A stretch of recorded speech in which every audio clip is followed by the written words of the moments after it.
Scorpio talk because Digital Foundry releases specs. Was it last week? Yeah, it was last week Thursday. And there was that stream, right? And you guys came in early to cover it, or at least it released early. So, and then Pete obviously follows the kind of hardware stuff pretty frequently. Yeah.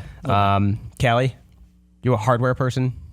I built my own PC. That's my extent. That's more than what I know. Say. Yeah. All right. Cool. So let me just start with the basics. Michael, hit me with the specs.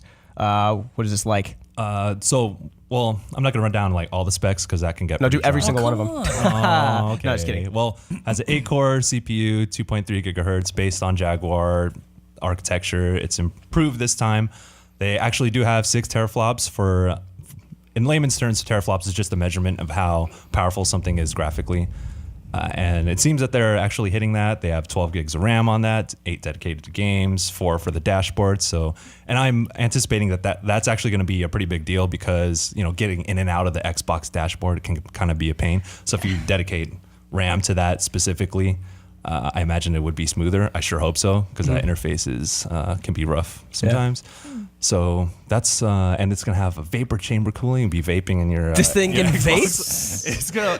Damn. It's gonna be vaping. Everything. No, but vapor chamber cooling is actually I've heard it's an efficient way of keeping your stuff pretty cool, man. Yeah, without having too many fans going as well, right? Yeah, so it's another passive solution. So it's quieter. Yeah, it shouldn't be like a jet engine, because So those are kind of the basic specs, but you can check all that information out on several websites. But the main thing, though, for me was that Forza Tech demo that they showed off.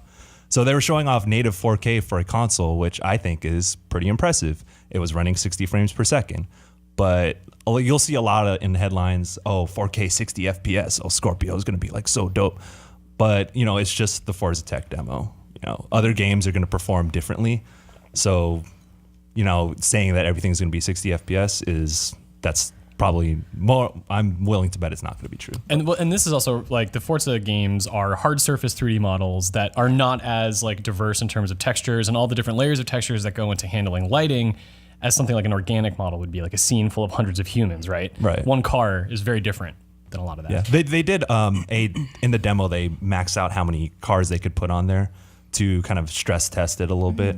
But cars don't animate also, and they don't explode, and there's not as many Transformers. Not in Forza they don't. Not in Forza they don't. But so in terms of particle effects and post processing, it's an easy comparison to make. But back in the day when PS4 Pro was on the horizon, and then the Scorpio was still kind of this nebulous thing, Microsoft kept saying it was going to be more powerful. That's the easy comparison, but how does it compare to the PS4 Pro, at least from these the specs we've gotten?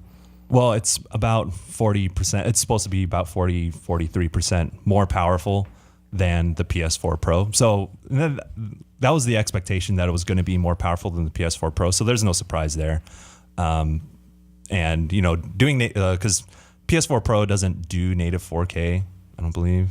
And there are maybe some cases. It doesn't have a workaround to accomplish it. I think there are a couple games or other games that it will scale, it'll render at a slightly lower resolution and then bump it up to put it in 4K. Yeah. So if Scorpio says they're going to do native 4K, they obviously have to be more powerful than the PS4 Pro. Another thing is, what compromises are they going to have to make for future games? Because as games go on, they're going to be more and more demanding. So if you want to keep up with 4K, you're going to have to scale back other things, maybe draw distance or post-processing or texture quality. But it is more powerful than the PS4 Pro.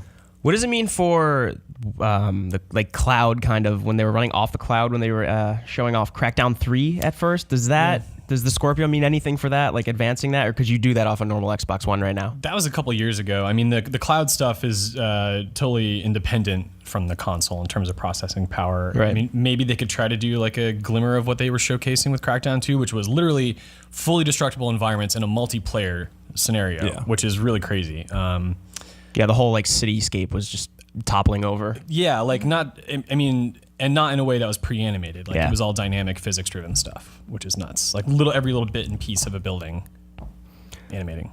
What about if you were to compare this to to a nice PC? How would this compare? Oh, Jimmy's actually going to be working on that, is trying to build a PC that's similar to the power of Xbox or Project Scorpio. Right now, I would say, well, in terms of teraflops, the RX 480, the Radeon RX 480 is about 5.8 teraflops. So I guess there's no one-to-one comparison that you can make in terms of PC hardware. But if you can do a rough estimate, the RX 480, I've heard people saying that this can be as powerful as a GTX 1070, and that's a really good graphics card that you can do 4K in some instances with like medium to high settings.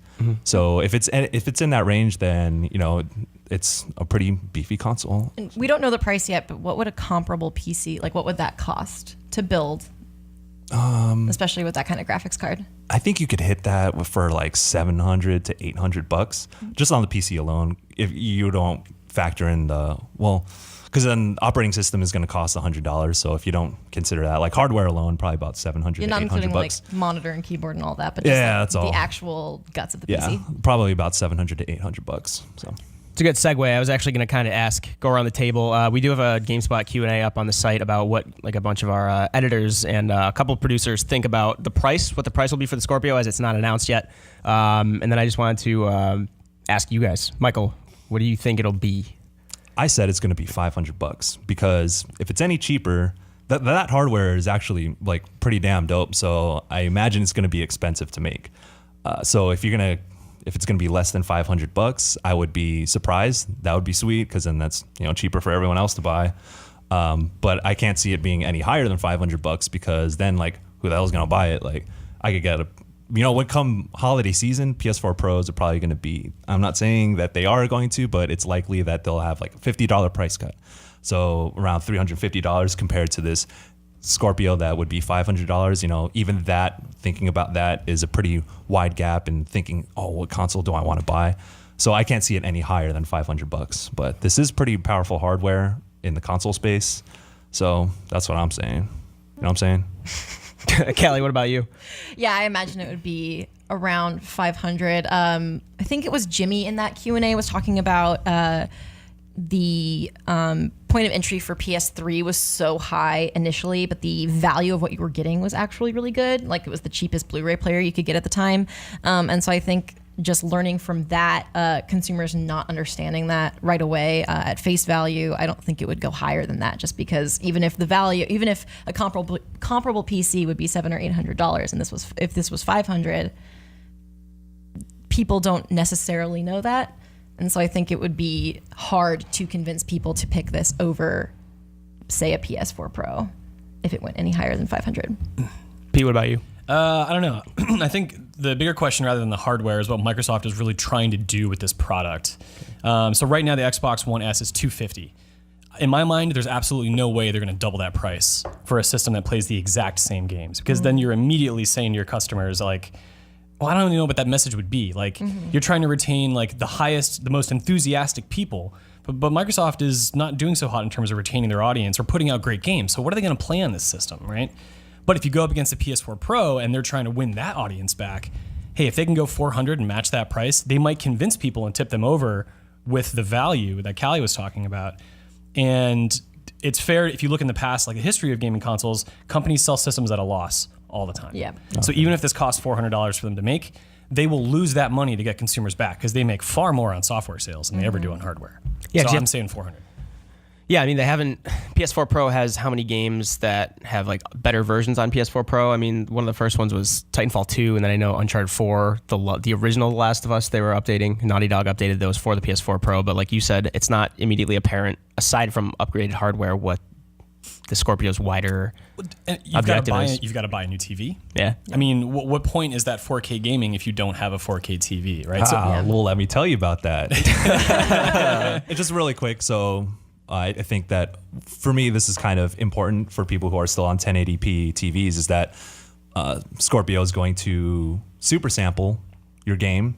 So you'll get like that.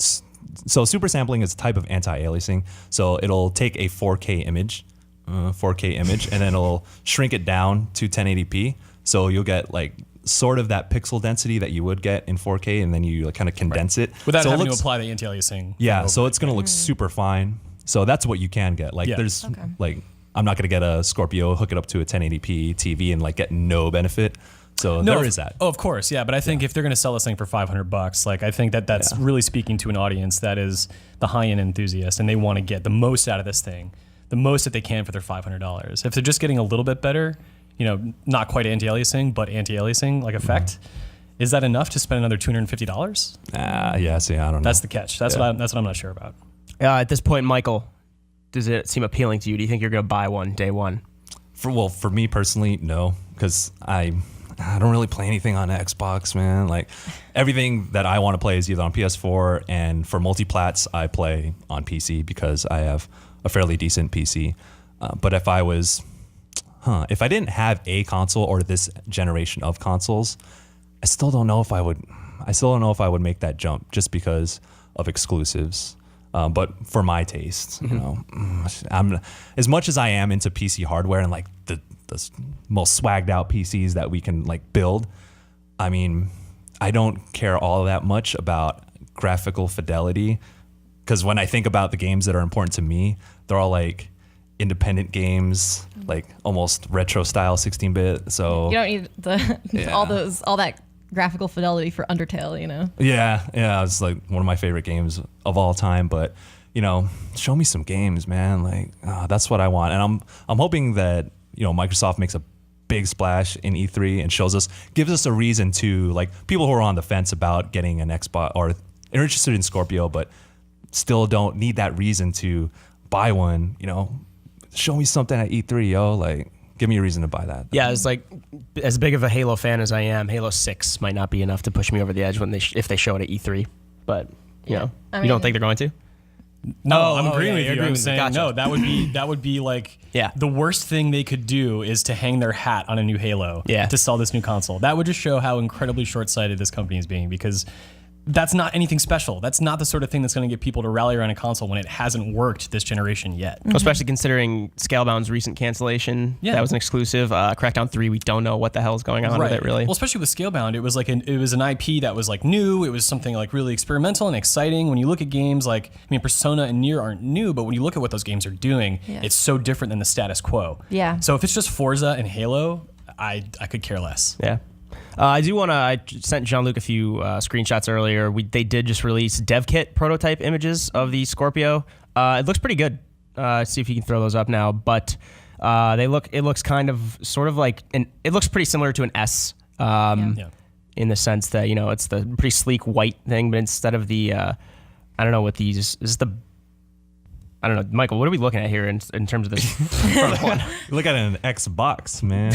Well, I think that it kind of looks like, because that's an original Xbox One to its right. Yeah. So I imagine it would be the same size since you've got like all that dope hardware in there. But I mean, I think me and Jimmy were looking at this and like, are those 5 buttons on the left? And what are they for? But I think those are LEDs for like, player 1 through 4 connected. Oh, and then is that the disc tray underneath it in the black? Okay. Yeah. So I don't think those are buttons. I think those are LED lights actually. Can be deceiving. It could be buttons to switch between different like builds of games. Like I've seen Sony like PS3 and PS4 dev kits that have like similar sort of things on them. I don't know what they do because I haven't used them, but those were buttons on the old kits for other systems I saw. Just to sort of help switch things fast. Okay. Like, are you saying maybe those won't be on the final? Oh, no. I don't think those will be in there at all. Yeah. Cool.